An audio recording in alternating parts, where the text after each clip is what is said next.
Today I'm going to convert the Wargame Exclusive General Grivus miniature into a Necron Hexmark Destroyer, and it's coming right up. Necrons!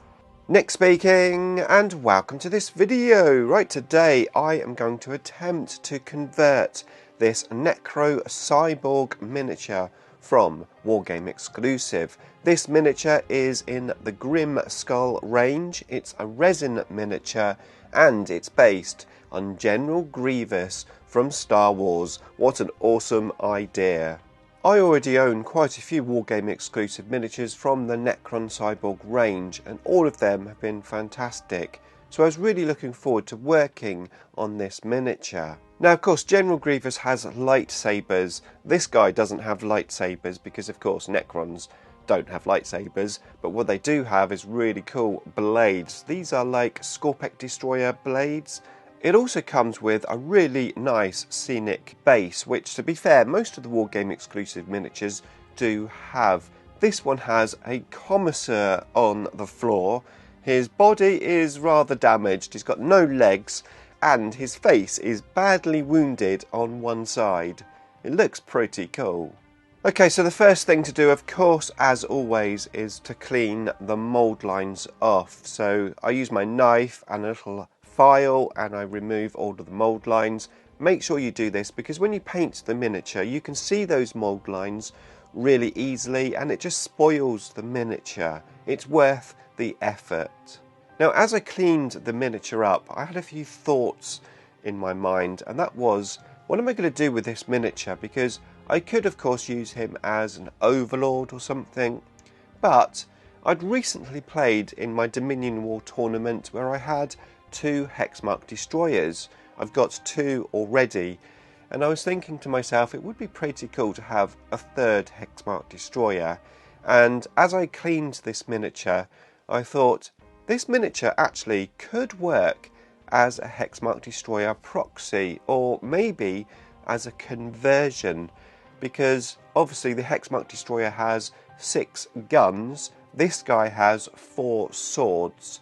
But yeah, this is where I started to think about converting the miniature into a Hexmark.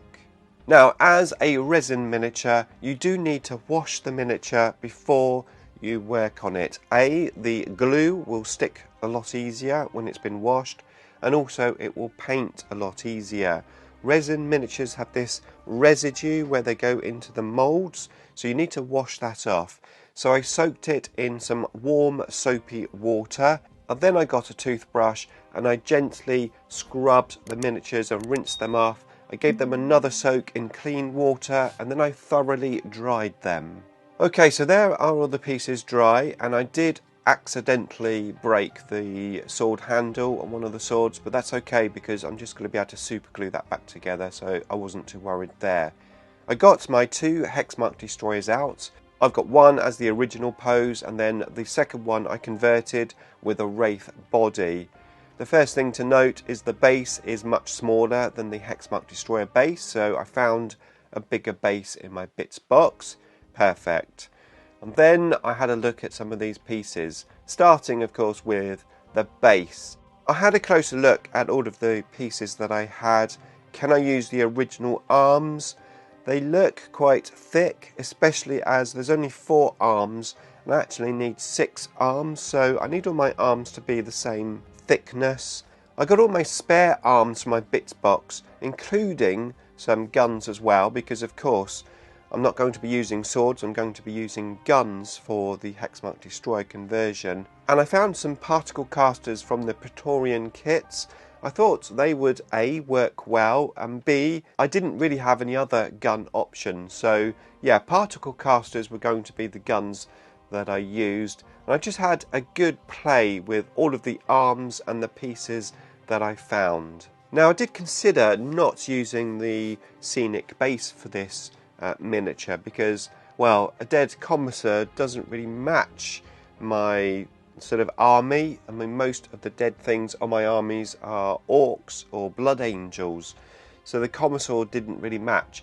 However, the legs are actually half attached to the base. They've got the feet on the base where you glue the legs onto them, and there's no sort of getting away from that if I wanted to use the legs. I thought to myself it could be pretty fun to paint a Commissar miniature, so I decided to use the original Scenic base. I got some super glue and I glued it onto the base and I let it dry. I then blue tacked the legs of the miniature to the base so I could get an idea of the height, because of course the height is very important.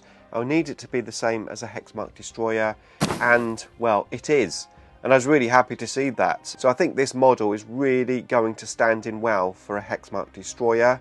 I'm looking forward to this. I then played around with the original arms to see how they fit into the miniature, and also to double check that I wasn't going to use them. I decided they were too thick, especially as I need 3 arms on each side, so I then had to play around with my spare arms. One thing that was clear though was that I was going to need to make an extra armpit hole, because the model only has 2 at the moment, so I knew that was something I had to do. So I'm not going to use the original arms, which to be honest is a great idea, because it means I've got some conversion bits for future conversions, some really cool conversion bits, so they'll sit in my bits box quite happily. The sword on the base though I will use. This sword is sort of cutting the Commissar in half, so I'm definitely going to use that, but I'll glue that on in a bit. First though, I got my drill and I drilled out some holes. I started with a 2mm drill bit and I drilled out the holes that were already there, and I just worked out how I was going to get the 3rd hole in there. There is actually a bit of space to do so, however I would have to probably join 2 holes together, if you get my drift. So yeah, I found that the 2mm drill bit wasn't big enough, so I actually switched to a 3mm drill bit and I drilled out some bigger holes as well, and I just made space with these holes, allowing me to actually put in 3 arms. This is how it looked when I finished drilling out the holes. As you can see, I almost have one big hole where the 2 holes at the bottom sort of are joined together, but you won't see all of these holes once I've glued in the arms. There's enough space to put the arms into the holes and for it to all look good. Of course, I had to clean up the mould lines on the spare arms. I didn't do this at the beginning because I wasn't 100% sure which arms I would use, but now I've worked it out, so I cleaned up the arms. I had a look at the cloak of the miniature, which is actually in 2 parts. Now the new arms would actually almost be in the way of the cloak, it seemed, so I decided I probably might only be able to use one section of the cloak, but again that's okay because it just gives me another spare part for a future conversion. Now the Hexmark Destroyer has no hands. The guns are basically his hands, and of course the particle casters from the Praetorian kit actually has hands holding the gun, so I decided I would have to remove those hands. I cut off the fingers at the front, but I left a sort of ridge at the front to give me more details, and then I cut off the thumb and the front of the hand. Now this did leave quite a big flat piece, so to make some extra detail I drilled out a little hole in that flat piece. This is how it was looking. I thought it looked pretty good. It had more detail and it didn't look like a Praetorian gun now. It actually looks like a unique gun that the Hexmark Destroyer is holding. So I glued the guns to the arms and then I glued the arms to the body. Once glued together, I had another look at the cloak just to confirm my suspicions, and I was correct. I couldn't get the second smaller cloak piece into position, so I decided just to use the bigger cloak section. It's going to look fine, and also it makes it look a little different from the original miniature.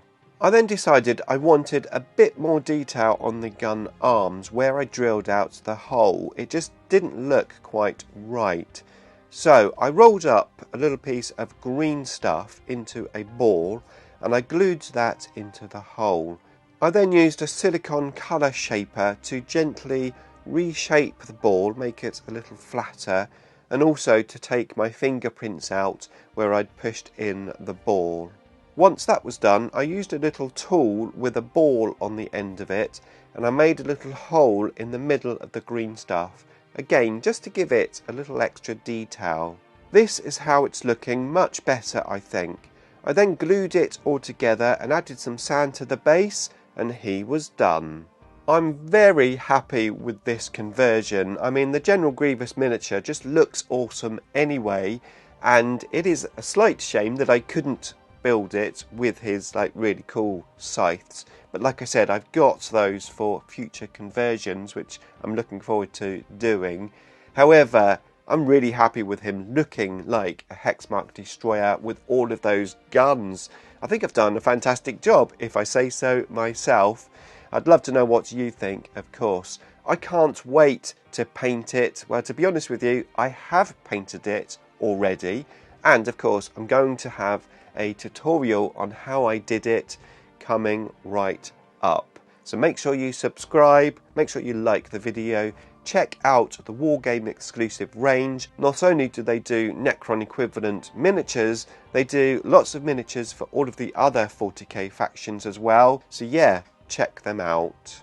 In the meantime, here are some more Necron conversion ideas for you, and here is a playlist where I converted all of the Necron Indomitus miniatures for you to check out.